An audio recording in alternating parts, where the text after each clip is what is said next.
Hello, and welcome to After the Tower, a podcast about change and transformation. My name's Toland, I'm your host, and I'm happy to be with you here in this moment. And I'm so looking forward to sharing the episode that we have. I spoke with Nicole BZ, who I know from the Venus Van program that I did from 2023 to 2024 with Kelsey. And I reached out to her because she went through an experience I was curious about hearing about. Specifically, she was in Asheville during Hurricane Helene in October 2024. And she really shares so generously her story, and she has so much wisdom from that experience. And we also get into some losses that she went through that kind of preceded that, and how that alchemized and transformed her. And I really am so grateful to her for sharing, and that she accepted my invitation to be on the podcast. And so let's get into it. So Nicole is a 4-1 splenic projector, Sagittarius rising, Taurus sun, Cancer moon.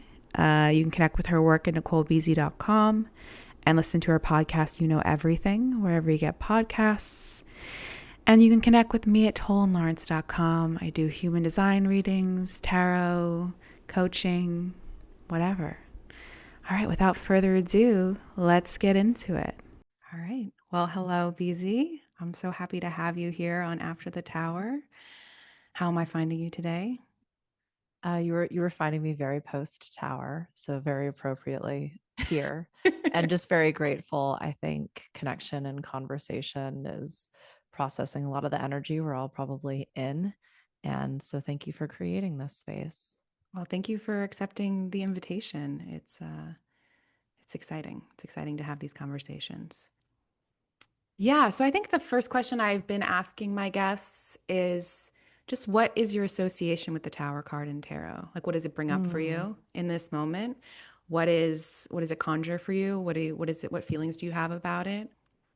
Beautiful way to kick this off. It's funny, I pull cards regularly, daily, and I rarely pull the tower cards. So when I do, I, I pay attention. And especially with big energy cards like that, they tend to be something that I will sit with for as long as it feels like that energy is with me.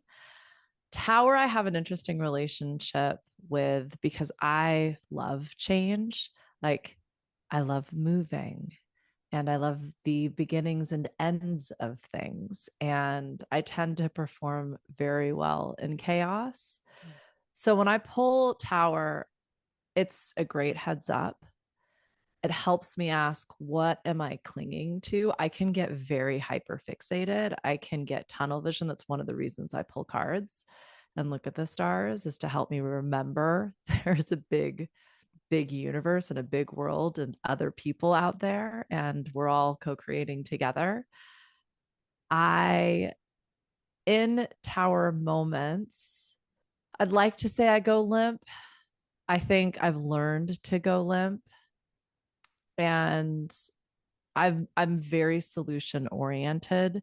So older versions of me would recognize this is an end. This something is very much being cleared out, and immediately start cleaning and planning and solution finding and doing.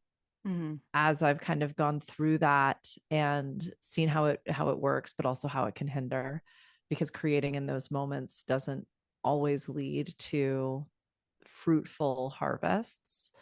I have learned that typically when I discover I'm in a tower moment, I'm the eye of the storm. If I can see it and I have awareness around it, it means that it's definitely not over. And when I can go limp, when I can let things truly fall apart, and I tend to know when that cycle's done, because like I get sick of it, like I get bored. And Mm-hmm. rather than getting caught up in the drama and talking about the story and telling everybody what's going on, I get sick of my own shit, is kind of how I describe it.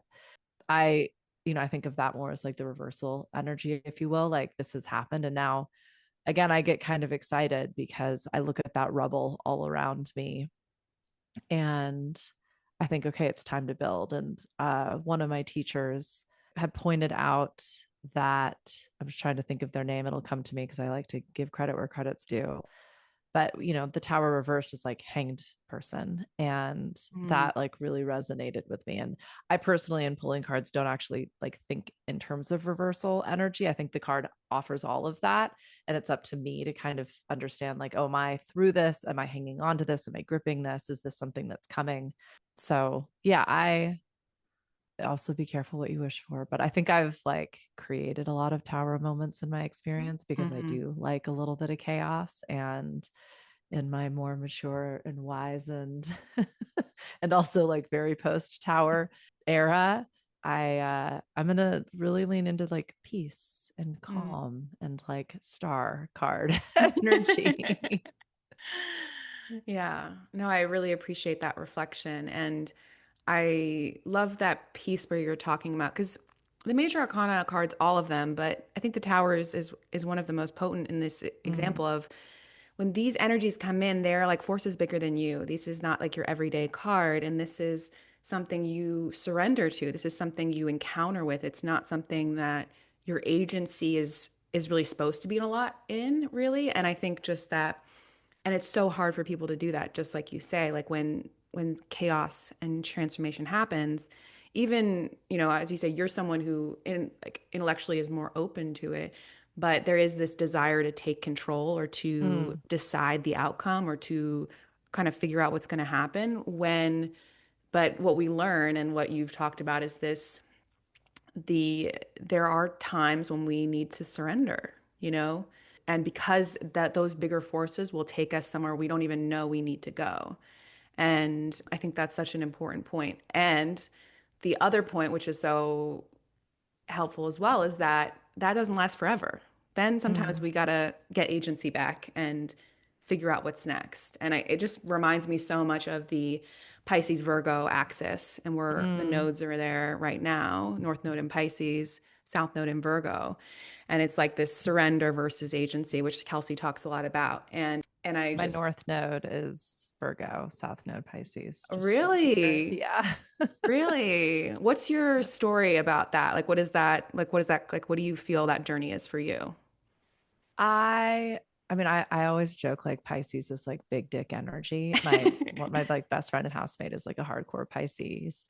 It feels, especially as South Node energy, it feels like been there, done that. Like I kind of joke around with like I really do feel like this might be one of my last goes. Like it's my like get out of jail free card Yeah. life.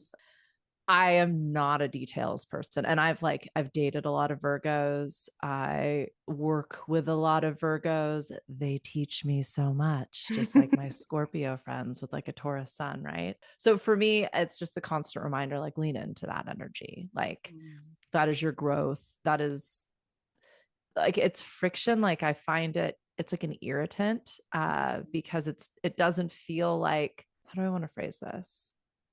I'm good at Virgo things, but I'd prefer somebody else to do it. Yeah. So, talking about like agency and self empowerment, it's reminding myself the only the thing that's making it tough is my resistance to it. It's like I'm doing a push up when I could just like lay down. So that's kind of how I play with my like Virgo North Node is truly that like very, tech bro lean in Yeah. kind of mentality of no, this is here for a reason, embrace it, open to it, and see what Embrace the happens. discomfort of it because Mm. it's going to be uncomfortable for your Mm-hmm. soul. It's in the North Node. Mm-hmm. Yeah. Yeah. I think I don't have anything in Virgo and I have my moon Mars in Pisces. And so I'm Mm. always like, wow, Virgo, you guys are just doing it. Like Yeah. it's just like, I don't relate, but I think it's an energy I always appreciate being around. And even, if it's not in my chart, sometimes I need that, sometimes we all need that. For at least those people in America, I could generalize and say northern hemisphere, but it's like back to school energy, Yes. Yes. and yeah, I don't know that there's like a simpler way of describing. And like Virgos love you, just for the record, Yeah. like very much appreciate and love you. I hope this doesn't feel like we're talking shit, but No.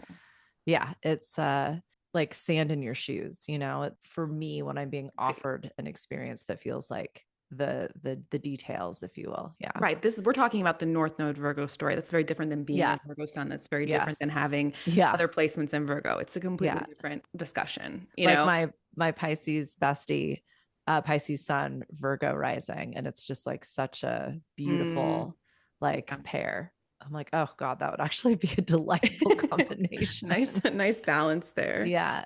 But yeah, so I think, and it's funny we're talking about Virgo because I feel like that energy is sort of the opposite of the tower moment in a way. Like that's Mm, like you know what I mean? Like that, like, okay, let's get all the details, let's get it all together. Like when a tower moment's happening, I mean, again, depends on your outlook and your perspective, but it is like a moment of like, there's nothing I can do. This thing's been taken away. Like sometimes with tower moments, you can see it coming and embrace it and kind of like let go before it's taken.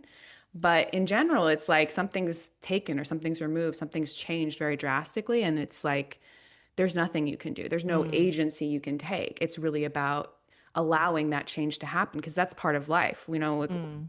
but anyway, we're going to talk about your tower moment. And we know each other from the Venus Van, I don't know, course. I don't know what the term is for what that experience was, but yeah, that we did together. And I The remember passenger consciousness passenger ride. consciousness Yeah. ride, which was like it was an amazing experience. And I obviously, we didn't connect too much, but I always appreciated your shares in the space. And I remember, I think during the Venus Van, you moved to Asheville. Hmm. And then I think, as everyone knows, a little bit later, I don't know how much time, but Hurricane Helene happened in Asheville, which was a really, I mean, it's a true tower moment. Like no one could have expected that to happen there. No one could have foreseen that. It felt like a very act of God from the outside looking in about what happened there. And I know you had your own experience with it. And I reached out to you because these weather events happen all the time. And if you haven't personally experienced, you might look and not understand what that's like. And I do feel like it seems like this will continue to happen. This is what the energy of the earth is doing right now. And I think it's important for us to talk about this experience and what it's really like. And I think just be honest about how fragile things are. I think Mm, if that makes sense. Not fragile. By fragile is probably the wrong word, but how things can really change very quickly. And I think it also speaks to the transition we're going through with 2027. Like there's a new program coming online. It's a different rhythm, it's a different energy. And I think a big part of that is shocks, mm. shocks to wake people up. And I think these weather events are that. So I think I just want to start this conversation by if you could share what drew you to Asheville and what was that process like and what was going on in your life before that led to that decision and what were your hopes for when you made that move? Sure. Yeah. Thank you. I will try to keep this succinct because it was sort of a lot of timelines collapsing. And Lindsay Mack is one of my original tarot teachers, and another relevant descriptor she offered was the Fool card. And if you are Mm, familiar with the Rider Waite Smith sort of imagery, it is someone taking a step off of a cliff. And something she said that really resonated with me is even the ground upon which you stand is an illusion. And so to kind of reference your point of, how temporary or fragile experience might be, something my day job has been supporting people in sort of scaling and building their businesses. And we do a lot of planning, a lot of risk mitigation, a lot of budgeting, a lot of controlling, right? And you do that in life as well. And it's always the thing you can't plan for that gets you and is wildly unpredictable. And so to answer the question, why Asheville? I had been between a couple of different spaces. I was caretaking for my mom. I was in a long-term partnership. I had a dog. I had a variety of different responsibilities and work commitments. And so I was kind of traveling between three different states. And I was working on a really, really big development project with lots of investors and, lots of things floating around, lots of pots on the stove, as I kind of like to roll.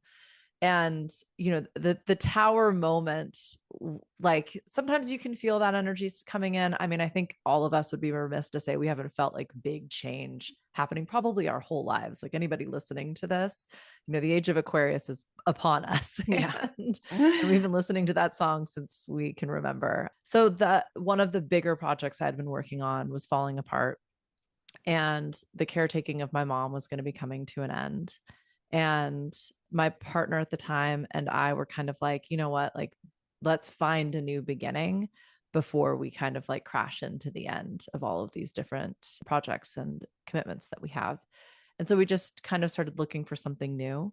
And I tend to get a bee in my bonnet. It doesn't happen often. Unfortunately, I wish as a, projector, the invitations came more often and more obviously, but that's not how it works for me. So we kind of crisscrossed the entire country. We spent about 6 weeks driving from the middle up to the Pacific Northwest, down the West Coast, sort of back through but to the middle, and then kind of repeated on the sort of through the Southeast all the way to Florida and then up the Atlantic coast. And I can remember driving up, I like to describe it as driving up the hill on my way to, and on my way to Asheville, and I got that hit like that. Oh, this is where you're going to be. And I can remember looking at my partner, and he looked at me and he's like, this is where we're moving. And I said, yeah.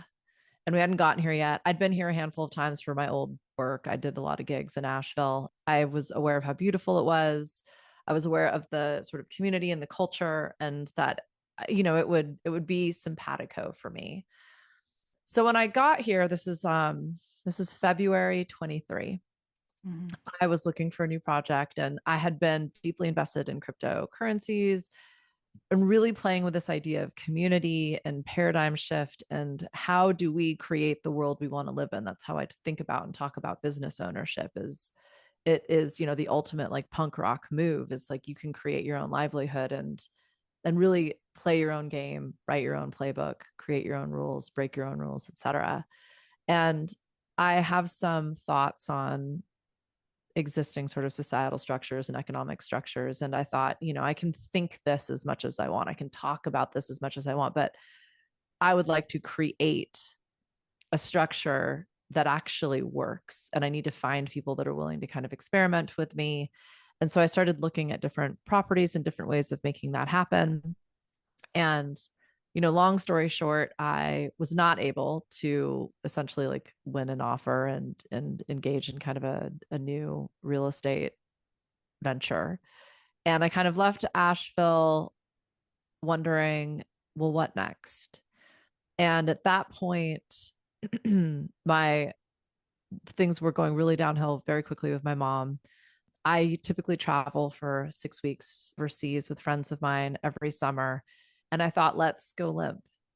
Mm-hmm. Like, we've got work, we can work anywhere. Let's just lean into what is existing and let go of everything else that is rapidly dissolving and see what happens. And on the other side of that, I had kind of seen what I'd envisioned existing in Sicily, Italy, of all places, Sicily. And I thought, okay, that's a sign. I'm going to go back. I'm going to make another offer on this place that I saw in Asheville and just see what happens. And they accepted in like 45 minutes. And so my partner and I made the decision to move here. And that was the fall of 23. And so I drove, I packed up everything I owned and drove out with the intention that my partner would follow me.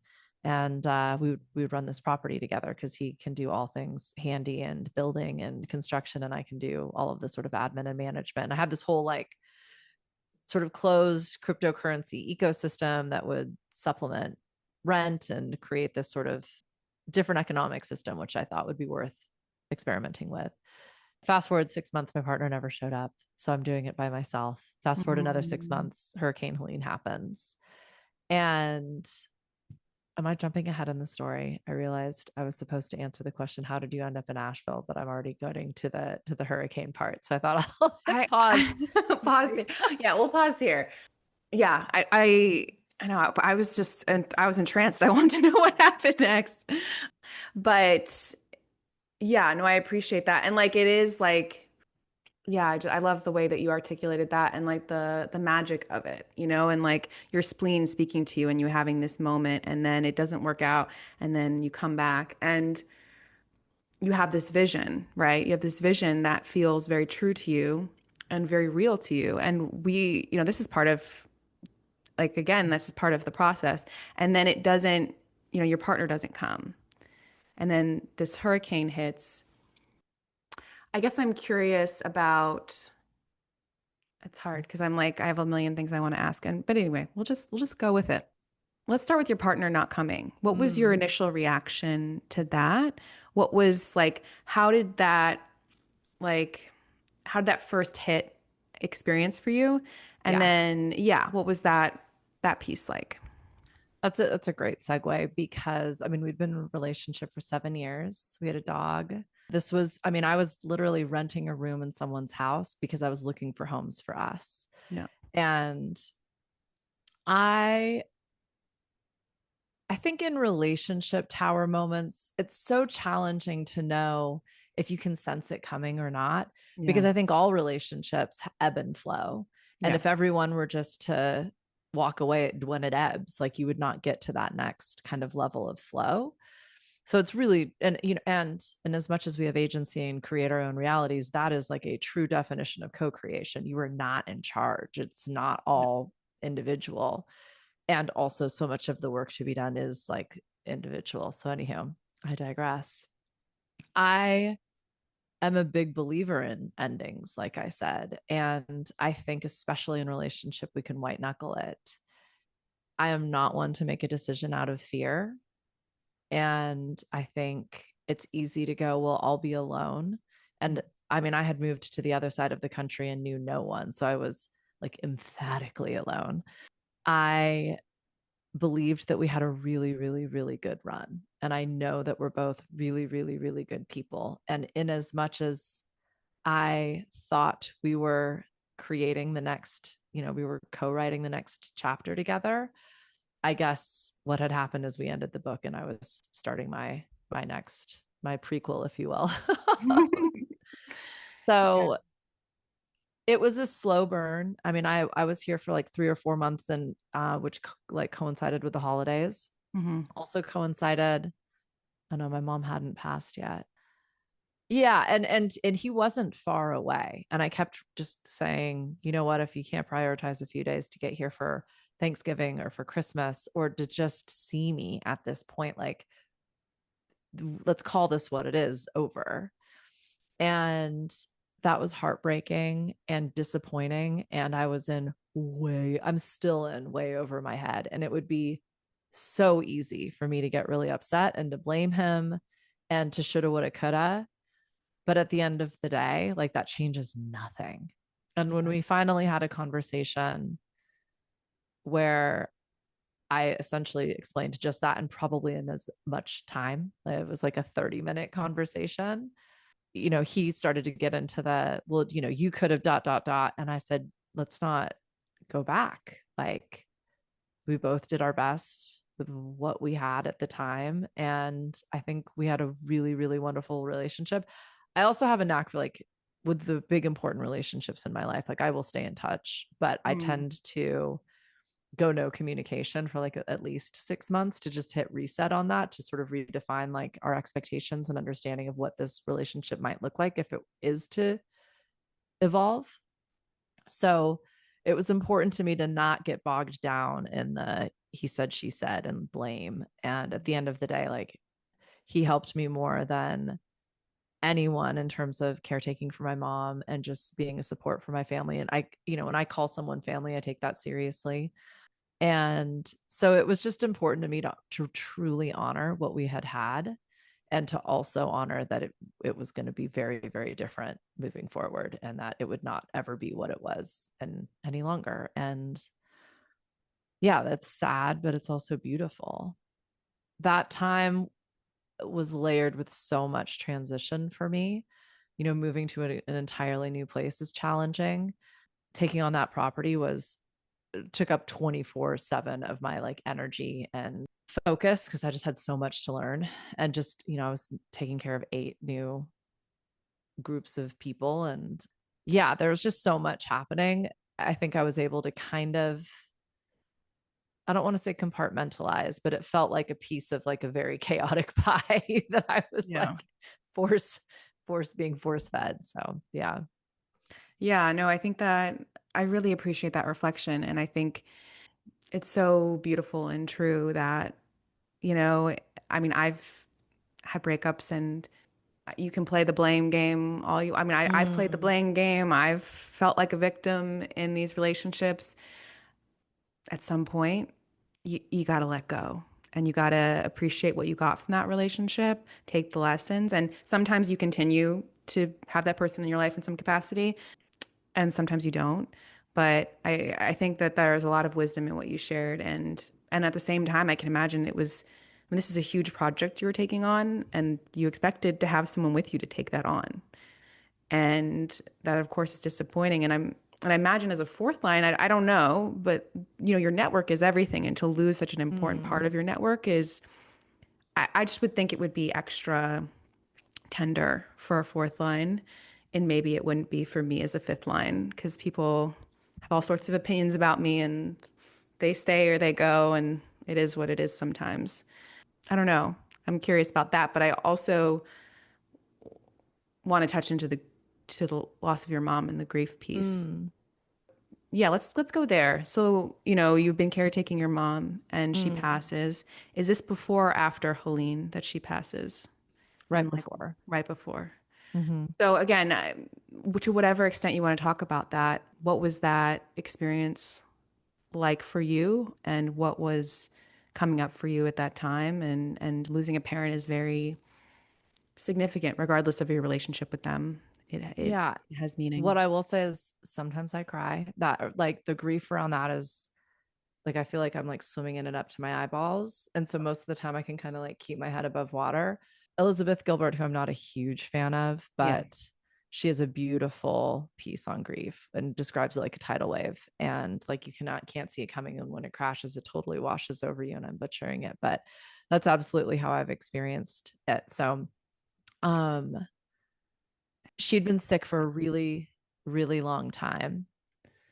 And she's why I moved back. I'd been living in Australia for 10 years, like having an absolute blast. I got my citizenship. I was never leaving.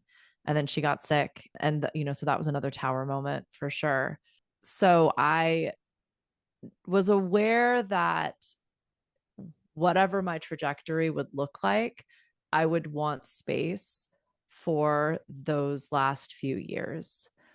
And to keep this story also short, that was the trauma. And I underestimated how impactful caretaking someone is. And there's a handful of people that I've actually, I mean, I don't want to say like death doula'd, but I was real sick when I was a kid. And so I think I just have the capacity and space for illness, for like terminal illness. Yeah. But it does, I've been unpacking that trauma, I think, more than just the grief of her passing, because for me, when she actually transitioned from physical to spiritual, that was a relief. That's not the right word for it. It's hard to describe that particular moment for me, Hmm. but that was a very succinct tower moment where it was immediately different than what had happened before. So that was a release that I don't want to say ready for, because that's also not the right word, but You had advance notice. yeah, I had advanced noticing, and her actual passing was a relief, because those last, if you've ever watched someone die, it's hard. Yeah. Also not the right word. I remember, like, so her actual, I will say funeral, because it was not a celebration of life. It went against everything she had asked for, but the other people remaining had their opinions, and talk about like go limp and surrender. And I had played this day through in my mind, but nothing could have prepared me for how bad it was. And in every moment, with awareness and an agency, like the next moment was even worse. Like I was like, how could this get, never say it can't get worse. And that was weeks before Helene. And then I also like experienced a big old like crypto snafu. So by the time Helene actually showed up, I thought I had just been through every tower moment I could have sensed or predicted for sure. Right. You're like, this is the end. We're Yeah. on our way up. Yeah. And then Helene shows up and says, wait a minute. It gets worse. It gets worse. Yeah. So talk to me about how you like first, like your initial reactions to like, because it was so sudden. I mean, I don't know how much advance warning y'all had for that in terms of knowing what was coming. Well, one of the challenges with it is, the news is hyperbolic, like it's all Right. clickbait. And so I can remember my now housemate and I talking because she was currently living in like a little country town about 30 minutes. And I was like, I think I'm going to go to FedEx and like print off, a couple hundred pages of articles so that if we lose power for a few days, I can read Yeah. and do my research. And she was like, girl, like you're being a freak. Ain't no hurricanes coming here. Like, chill out. Last time they said this, it just rained a lot. And we live in a rainforest. It had been raining for 3 days. And I hadn't been sleeping because I was still at that point so stressed out with my property. Because anytime we get a significant weather event, it often loses power, which then means the well stops working. So there's no water. There's also no internet. So just, I take a lot of responsibility for I think of it as an exchange, and we're sort of stewarding that land and those homes together. And so when things like water or like electricity slash heat or air conditioning in this moment aren't working, let alone like internet, I feel that like it's a very heavy weight. So I'm not great at sleeping anyway. So I hadn't been sleeping at all. They're warning about it. And then the storm hit very early, sort of Friday morning. And by the time, I don't want to say daylight, it was like 10 a.m. And I, at that time, was living in a basement apartment with my Nana Lord, Diane, who's in her late 70s. And so I had gone upstairs to kind of check on her and hang out with her. And, we just kind of watched the trees do this. We kind Mm. of look out onto the woods just above the river that flooded. So the storm, there was days of rain and then a big storm. And we kind of thought it was done at that point. But due to, a variety of conspiratorial or pretense news stories, a dam was opened to control flooding, which created different flooding. And because the ground was so soft from the days of rain, the trees couldn't stay standing because of the hurricane winds, which Mm. also knocked out something like 98% of the cell towers in the region. And that created landslides. And then when the dam opened, the flooding was just completely unpredictable. And we watched the river go from a typical sort of like flood levels, like 15 to 20 feet above normal, to suddenly being like within 2 hours, it was 2 stories up. And watching, at the time, you're watching these things go down the river, which like I floated down on a paddleboard every day over the summer, Mhm. like it's usually like that, like Right. It's literally if you stand up, your knees aren't submerged in the water. And like I don't know where is it? If you can see like this tattoo I got at like a local wine producer. They had a big building right on the river and they have an event where they kind of roll out their annual wines and they called it Acid on the River. And I had gotten that tattooed, in June or something. And so now it's September 30th. And, there's structures going down the river and it was the whole building, but you Mm. couldn't see because the water was that high and your brain just doesn't register that that's the roof of a, huge, I don't know, 5,000 square foot warehouse facility. And that happened. Yeah, that did happen within a matter of hours. Yeah. Wow. The image of that building is very striking. It's like this existed. I went there. I had a good Mm. time. They do this event every year, and now it's literally flowing down a river, and the river's so high I can't even see the whole thing, you know? Yeah, and watching like the actual roof just kind of wrap around what were the pilings of the bridge. And it looked like it looked like if you threw a towel in the river and then the river got, the towel got caught on a tree. I mean, it just the power and magnitude of that flow was hard to comprehend, even in like watching it in real time. Yeah. And I imagine like there is like a part of yourself that can't really take it all in because you wouldn't be able to function, if you really could. Or like I'm curious because you said you like you do well in chaos and change, or Hmm. you're good in a crisis. Was this an experience that was like that, or was this an exception, or what was where were you at in the initial aftermath? Like what did it bring out in you, especially in the aftermath of all these losses?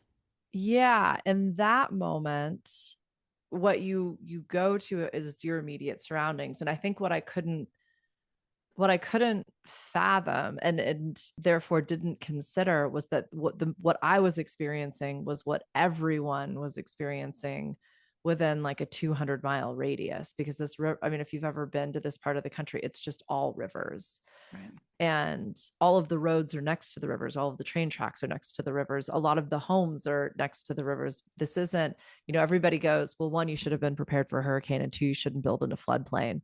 But these weren't floodplains that had been mapped or realized in over 100 years. And they talked about it like 1,000-year storm, and they refer to it as a geological event where like the shape of the earth actually changed. Mm. So, and we don't have hurricanes. There aren't hurricanes here. Again, there was a storm on record 20 years ago, that tropical storm hurricane. It's just, how do you prepare for something that doesn't happen? So I kind of went, immediately to what can I do? What is within my control? And like making sure that my Nana Lord was safe. I still had coverage, cell coverage, up until about 3 o'clock that day. And there was one hill you could walk I could get 1 or 2 bars. So I was letting everybody call their families. Like there was this really young couple that had been honeymooning at an Airbnb sort of across the street from where I was staying. And so, I helped them walk to the top of the hill and told them where they could probably get like the local kind of grocer and like gas station so they could kind of get whatever they needed. And so, like, in letting everybody use my phone, I started getting all these phone calls from people's moms and Mm. text messages from people's moms, Oh. which was when I, it occurred to me that this experience was going to be more than I could deal with. Yeah. And that I I was really scared. I was really alone. I can remember like leaving like a note on my door when I left, because I was like, no one will know if I come home or not. Like, so yeah, the magnitude of it, it took a minute for it to settle in. And then, I was like, I need to like go for a walk. But like walking around, you started to get like, I couldn't drive for days because there were so many trees down on my street. You go to walk around, you realize like everybody's kind of trapped. You walk into this like you couldn't walk across the river because the bridges were closed. I couldn't walk the other direction because the flooding was too bad. So then like walking is like a big thing for me. Being outside is a big thing for me. I was like, okay, well, I'll do my yoga. And in like practicing yoga and then sitting in meditation, I could almost just watch myself being like programmed for trauma. That was kind of the only way I could describe it. Mm. I was witnessing that this is happening, and Mhm. there's nothing I can do about it. Like I just need to go limp. I wasn't, I mean, like you could stand in line and get food, you could stand in line and get water. I wasn't necessarily worried that I wouldn't be able to access those things. But I was worried for the people in my community. Like I just have to take care of me. I was worried obviously for the people in my property. I was like incensed, and I couldn't get there, and I couldn't get in touch with people. So it was the biggest lesson I've ever had. And you can't control, and you can't, name, blame, shame. You can't shoulda, woulda, coulda. Like I very actively decided repeatedly to not do any of the things that like could have helped. And also like having some extra bottles of water, or like, whatever, cash, canned food, like all of these things like didn't fucking matter when you didn't have electricity, you didn't have water, you couldn't drive anywhere, you couldn't talk to anybody. It was like there's no level of preparation that would have made any of that any better. And for like I would say at least a solid month. Yeah. And I think, this story just brings up for me, it's scary. It's uncertain in this world and we want to feel Mm, control. And lots of people like just that the little thing you said of people being like, don't build a house on a flood line. Like that is such a human reaction to like push away the reality that there's yeah. things you can't prepare for. Yeah. Because if I blame you for your choice, then I can feel like I'm safe because I didn't make that choice. But again, like this story just really like it's such a stark example of there just are some things in life we can't prepare for. And so even the image of you like wanting to go for a walk and you're trapped on all sides, like how could you have imagined like the scenarios would lead to that? It's like, Mm. it's like a very stark reminder of like, okay, we're here, we're having an experience, and there are forces greater than us in some ways. And like, what what was the thing that kept you going throughout that? Or what was the because you mentioned to me like we have our spiritual tools and whatever, but this is even goes as you say beyond that. It's like okay, this thing is happening. What was keeping you through that? Or what That's were a you trusting in or what were you listening to? that's a really good question because for a minute there I didn't have an answer to it. And by minute there was like a 4-day period where I was really, really scared. And also, and I think it is that like kind of splenic projector hit, like I was really scared and I knew I'd be okay. Mm. I am really stubborn and I opened to do I stay or do I go? And I knew I needed to stay. I did go to New Orleans. That's another one of my stomping grounds, my homes, because I needed to be around people who understand catastrophe on that level. And like what we went through does not compare to Katrina. Not going to suggest that, but they do this every season. Like the hurricane season is one of their seasons down there. And I had to work and I needed to get online to be able to do that. And you just couldn't do that effectively here. So when I say I knew I needed to stay, I meant in Asheville. And Yeah. I've checked in on that ever since then. And it, to kind of bring it back full circle, like even the ground you stand upon is an illusion. Yeah. What it helped me really anchor in is I will be okay, even if I don't want to be, even if the experience is that painful. What like, I laugh about it, but like that forced me to stop. I personally didn't have electricity for a month and I didn't have water in my home for 2 months. We were in a unique situation because one of a big tree wrapped itself in a power cable and kind of the way it didn't break, it sort of twisted and split. And I learned the boys call that a widowmaker. So no one would touch it because it was too big for even a crew of arborists or the electrical company to take down. And when one couldn't do it without the other, and you couldn't coordinate with people because there was no way of communicating. So it was, there was a lot of unique, like people across the street had power. I talked to a bunch of people who didn't skip a beat and lived in devastated cities. And it really reminded me of like dimensions and timelines and reality creation. And I realized I'm going through this now and not everybody else is. Like this is Mhm. my experience, so there's something here for me. And not to like, it's so hard to hear that. An older version of myself would have felt that as blame.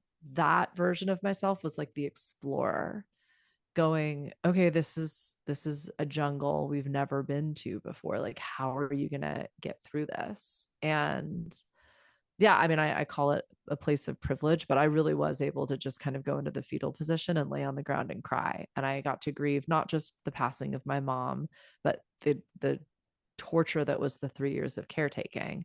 I got to grieve my relationship. And I mean, like I joke, like the loss of my dog was like way, because he got the dog way harder.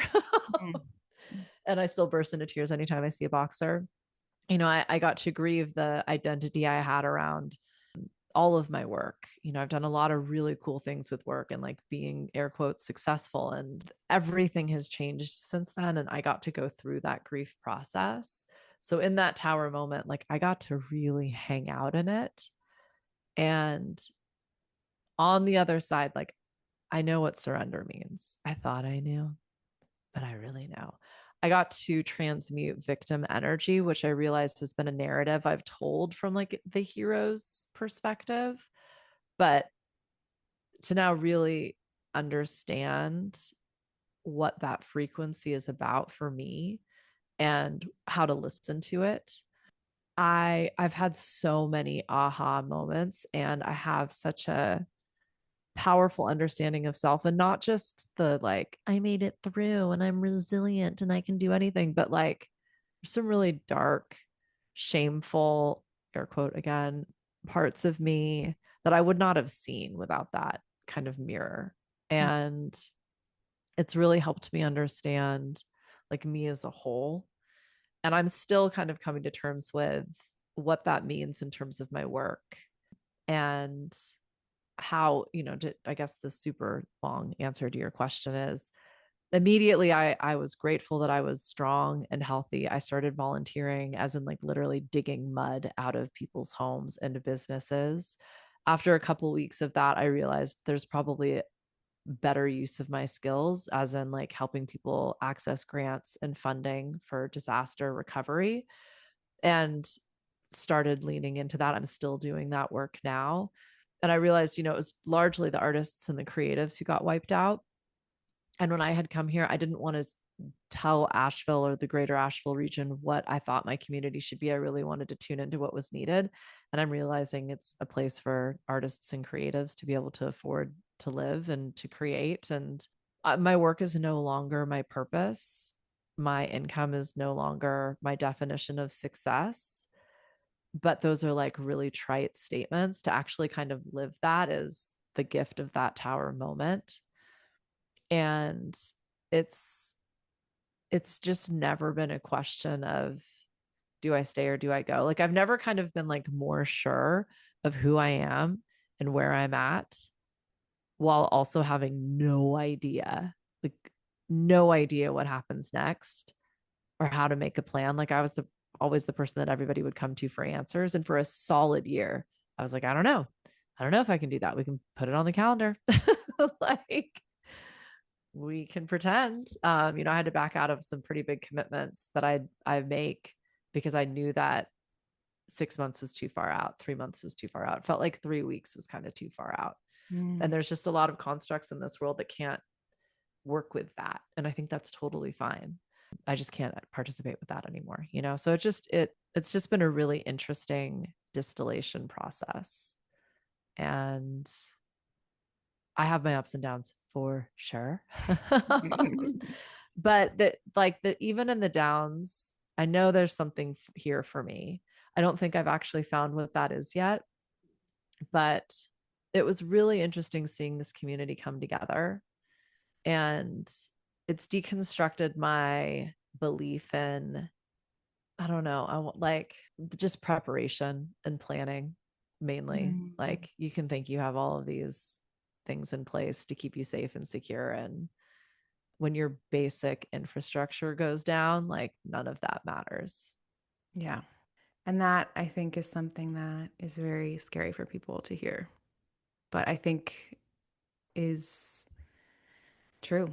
None of these things that we have are guaranteed to stay. Nothing is guaranteed to stay. Well, this is kind of coming up right now because my intention is absolutely not to scare people. But I think a lot of the people listening to this will probably be on the like, shall we say, more liberal side of the equation. And, this is a tiny blue blip in a very blaringly red space. And in as much as we want to kind of like other or blame, or even be afraid Mhm. potentially of what might happen in situations like this. And this is based on my own experience with what I had been tuning into and reading and witnessing online and in the media and Mhm. social spaces. It was the very people that I probably talked the most shit about and was the most scared of who showed up and helped. Yeah.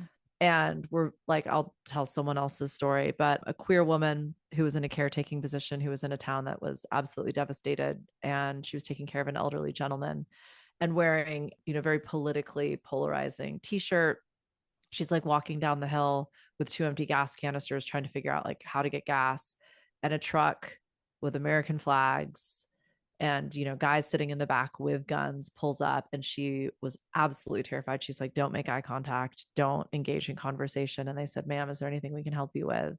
And Mm. this is not someone who is female identifying, but answered regardless and said, no, I'm fine. And they said, we have gas in our gas tanks, we have food and water in our truck, you are 2 miles from anything, we can happily fill up your gas, we can give you a ride to where you're at, we've got tools, we can clear trees. If you're walking, that's because you can't drive. Like, we're here to help, because right now we're all just neighbors. And God, that one, like, she makes me tear up. But it was, hearing her story, and they invited her, that every night they held a cookout, and like, sure, it was meat they'd killed, which some of us might have problems with, but like, I got to see the resilience of people. I got to see how when like the shit hits the fan, we actually like do come together and help each other. Mm. It's not a good movie on Netflix to watch, and like Grand Theft Auto isn't going to make another version of its game celebrating that, but I think we might all be surprised by what actually does happen when the tower moment shows up. And yeah, you mentioned shocks earlier, and I'm pulling from sort of Jessa Reed's latest. I don't know what she put out with it, but talking about how the reason we experience these tower moments is to discover our strengths we might not have known we had. It's like, the spider bite that unearths the latent mutant superpower. Right. And it sucks. It's so cliche that you kind of have to go through the shit in order to like know what you're really made of.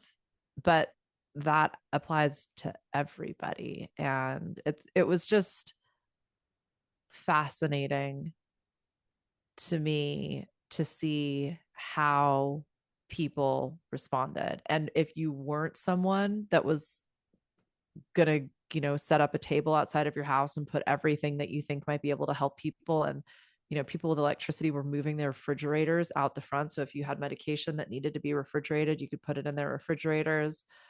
I was driving around because I had an electric car, so I could go and plug it in at the library, and then I could get water for elderly people. Like, if it, like, those that didn't feel they didn't have the agency to act were taken care of. And neighbors who didn't know each other became best friends. Disparate ends of political or social economic spectrums were, making composting toilets for each other and cooking. Like, it just reminded me, I don't want to say like what's important, but it shook me. I mean, I haven't been on social media since. I questioned if I want to work from behind a computer anymore. I don't really want to travel. So yeah, some things that have literally been who I am and how I define myself, I don't even know how to hold on to anymore. But it's not been scary. Yeah, I appreciate that. I think it's an important reflection because I think in this moment I'm very fascinated by the depth of it all and the uncertainty of it all. I think I felt that myself in that conversation, and it's important to bring in the other side Mm, of the beautiful things that can come from it. And I also think of shocks, opportunities for awakening, opportunities to see the truth. And this reminds me of the truth that we are actually all one. mm, The separations that exist between us are created and they can be dissolved. And we can remember the truth of who we are in different ways and in these moments. And again, that's not to romanticize it, but it's also to acknowledge that there is a beauty there. There is a a possibility there that these moments can bring us. And I want to go back to, because so much of what you shared about this experience for you, like I just kept thinking about like an alchemical process. Like Mm, you were in because we were talking about young earlier, the negredo, like the darkening, like the death. Like it felt like mm. you are literally have reformed your identity in a year. Like you're a completely different person. And that, yeah, I'm curious about if you could speak more about, like you were talking about this moment brought up, like you got to rethink victim consciousness. You had to rethink different aspects of what mattered to you. And, that transformation, like it almost feels like you were grieving a past version of yourself as well as all the other griefs, or a version of yourself that needed to die. I mean, so please correct me if that doesn't reflect. And Shadow seems to be telling me that I need to, I don't know what. I think he's hungry. Let me get him a snack and then Okay. we can get back to it. Okay. No worries. A shadow taken care of. That's important. Shadow is taken care of and supported. Good. Yeah. So do you want me to repeat the question? Does that be helpful? I, if you want to repeat the question, I don't know how you're editing, or if you're going to even I edit don't that. think, I mean, my questions are, I got to work on just one sentence questions. No, I get it. I do the same thing. But, I ask like 10-part questions. um, Yeah. Well, so I mean, I can circle back to, you said like I was grieving the loss of an identity and have reborn myself, and agreed, while also knowing I have no idea what this version is. mhm, I think what I'm grieving the loss of most are these labels. Like mhm. it really makes everything easier when you can label it and put it in a little file, and then it goes in a box that is appropriately labeled as well. And things just get very amorphous and quite frankly messy without those neat little spaces and places to put everything. I have been sitting with very recently how externalized, I mean, I think identity is externalized. Let's be real about that. And I think that's one of the reasons I've always loved moving, is it was this fantastic way of just completely reinventing yourself, because your identity is so often reflected back at you. Totally. And, it's what your family thinks of you and the roles and responsibilities that you had, or at work. And, some of us are really great at code changing. Others of us, I'm pointing at myself, are not. We show up very similarly in every space. I am grieving how tidy I used to keep everything. Mm, And I recognize, a lot of my motivation is performative. I think other people describe that as people pleasing. I could use a little people pleasing. But like there's this, when there's an expectation, and it feels like my projector energy, like I actually like having plans. I like having things on my calendar, because I have no problem in the moment going, I'm not doing this. But like when there's a space for my energy to channel into, I just find that so useful. Like it feels compelling for me. And so having these labels of like, this is what I do, and this is who I am, and this is who I serve, like does that. It gives me this space to move into. And I've asked myself, why am I doing what I'm doing? I had one of my clients say, like, why do you have your podcast? Like you have, not skipped a beat. And I didn't, even during the hurricane. There's some really crazy ass episodes if you want to see me at my absolute weirdest and most like disembodied. There is something for me in walking the walk. And, like I said, I describe and think of business as creating the world you want to live in. And I believe we're all creatives, we're all artists. I personally think I have a duty to create, because I talk about it so often, but we cannot propose to change this world by simply consuming and absorbing within it.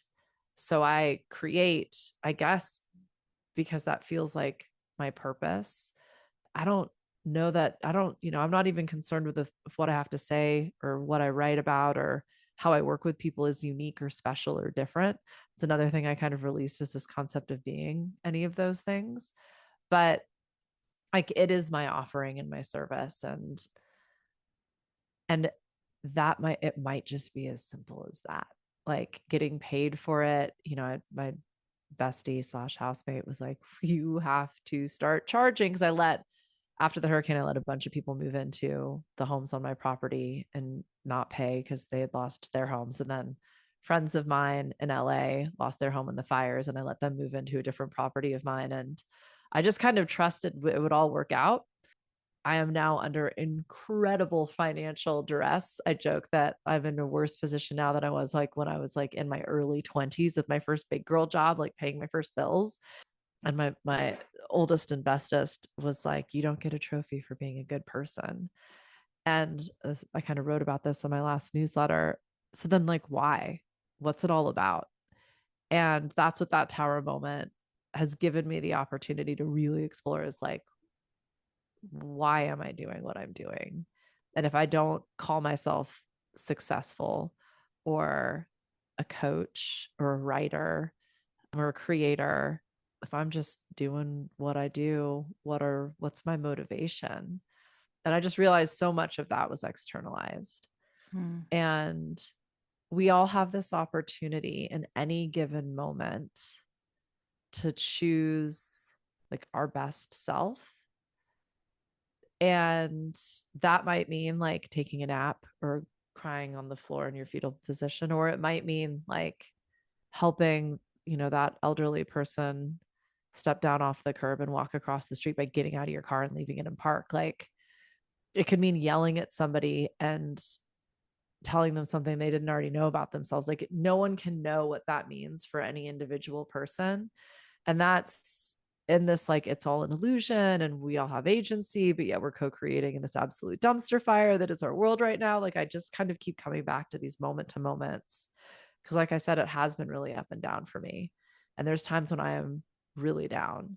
Mm. And that's when I can go, well, my best is just resting or reading or just going and sitting outside. And yeah, I have like a pile of to-dos and unpaid bills and opportunities, but I'm just gonna lay in the sun because that's my best self in this moment. And that's kind of where I'm at in the whole experiment of it all. Like I lost, yeah, every plan and strategy and sense of purpose and like label and neat, tidy little way of living. Yeah, I'm still very much in like contemplation of what that all means. And I've joked since my early 20s, like the jury's out. I've, done some things that impress people, and I've done some things that would scare the shit out of people. And I don't know if it's all going to work out. I don't know if I'm going to get a trophy at the end of it for doing the quote unquote right thing, but I don't think any of that matters anymore. And I've been joking, like, it's like a true nihilistic, like, nothing matters. So nothing matters. It's like the ultimate sense of freedom. Mm. Yeah, I love that.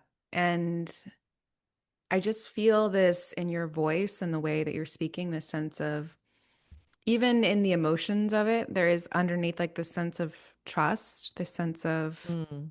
there's something there that I feel in you. And we talked in an earlier conversation about how you feel like this strengthened your connection with your spleen and your intuition. And I keep thinking about like what you're talking about, the examples you're providing before. Like sometimes the being your best self is cursing someone out. Sometimes being your best Mm. self is being compassionate and understanding. Sometimes being, like all that, the truth of that. And human design talks about that a lot. It's science of differentiation. We're all supposed to be different things. And Mm. as long as we're being true to that, that is kind of what we're here to do, is to be true to what Yeah. we are. And knowing that in each moment is a is an interesting thing, especially with all the programming that we receive about this is what you have to do to be good, and this is the trophy you're going to get if you do it. Yeah. I think we're coming to the end of our conversation, and I really am so grateful for your shares. Like it's just the way you articulate this whole process is so beautiful, and I think a lot of people are going to get a lot out of it. And I guess, is there anything that you want folks, or any last things you want to communicate, or anything that you want to leave folks with about some of these experiences that you shared, or about going through these unpredictable events? Yeah, is there anything that feels needs to be put in the space? Great question. It's interesting. You think I'd have thought about that a lot more, considering, but I mean, if you're gonna have anything, have some water. I was like, would have one of these a day, and I was definitely dehydrated. But I will say I lost a lot of weight, if that matters to anybody at all. But yeah, it's the thing you don't see coming that's gonna Mm-hmm. get you. I would, it's like insurance. You pay for insurance so that the thing you need insurance for doesn't happen. Like if that's your energy around it, I think that's probably a pretty great place to approach it from. I think really understanding, I'm a fundamentally believe in understand how you're wired and Mm. whether you use tools like human design or astrology to help you with that or gene keys or, whatever it might be. Or like, I don't imagine there's a lot of muggles listening to this, but everybody has ways of being successful for themselves and really lean into that. And I think there's a lot of noise out there. There's a lot of fear out there, and rightfully so. Yeah. I don't, you asked me about like comprehension and understanding in the moment of what was happening.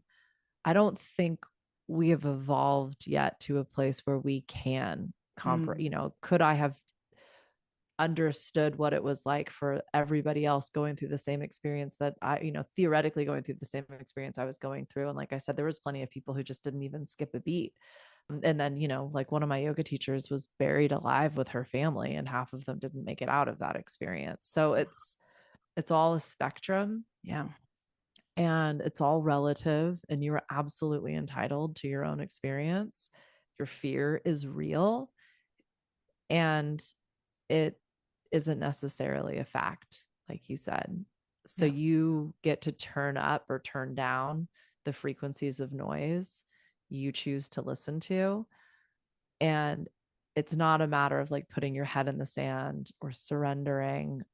It's just being alive in this moment. And we've never had access to as much information and as many choices as we have right now. And I just don't think any of us can really handle that level of agency and responsibility. So it's like, yeah, dial it back in. I think that's, I'm slowly stepping out of like those concentric rings of, as someone who used to literally be a nomad and kind of never know when the next dollar was coming in and having 7 different businesses and just being like all over the place, literally and figuratively, to just now being this very like succinct little ball. This too shall pass. Mm. And it's so, again, cliche and trite to say, but the good stuff and the bad stuff, and you have full permission to bring it right back into a little insular fetal position if that's what you need to do, and then you can expand when you feel the capacity and joy for that. And when it gets to be too much, bring it back in. I kind of think that's it. Yeah. I think what you're talking of reminds me so much of just presence and just Mm, now. That's like all like that's another trite thing, but it's true. Like all we have is now. That's all there is.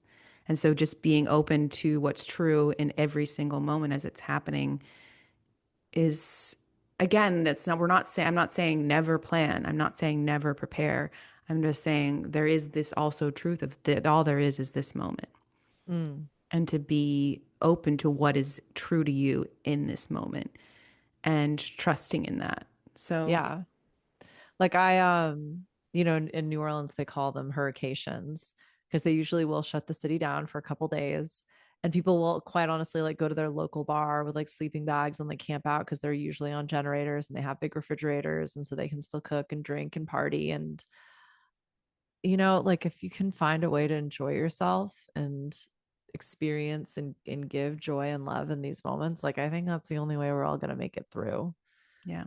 That's beautiful. I think that's a good way to for us to end. So, is there any I know you're kind of in a transition, but where do you want people to connect with you or what do you want to share about your work at this time? Oh, it's funny. It's like I always joke that like anybody listening to my podcast terrifies me. I have, I have a little newsletter I send out called The Loop, Hmm. and there's links for it everywhere on my website, NicoleBZ.com. I have a podcast that I put out weekly called You Know Everything. I talk a lot about entrepreneurship and business building and scaling and creativity for people who, like I always say, it's taking your dreams seriously. So if that's something of interest, then absolutely tune into that. But I would love to hear from anybody with any questions or any follow-ups. I obviously like to talk. And so you can find me hello at NicoleBZ.com. And thank you for that opportunity to share. I don't do that. I don't know. I don't do that a lot. So why not? Yeah, and it was probably an abrupt transition, but I No, wanted no, to no, make it's sure all we hit that good. for sure. Because Yeah, I'll I'm put in it all this in the show interesting notes. like transition. I think I'm just going to put everything I've sort of done, take it off of my like Kartra and which is like a Kajabi, and just put it on my website and just put it out there because it is a big transition and I don't know what the other side looks like. I'm not sure that I ever will again. So I'm just kind of going like what feels right, what feels like a way of continuing to be in exchange and create the world I want to live in. And so that's the answer I have now. But it's if I have the wherewithal to actually swapping platforms is a nightmare. Yeah, all that is a lot more work than you think it's going to be. But yeah, again, just like really grateful for you for being open to this conversation. And I'm excited for folks to hear it. Me too. Thank you so much for again creating this, for making the art that you make, because it is an honor and a privilege to be able to connect with people like you who are offering such a special space for others to join. So I appreciate that. Thank you. All right.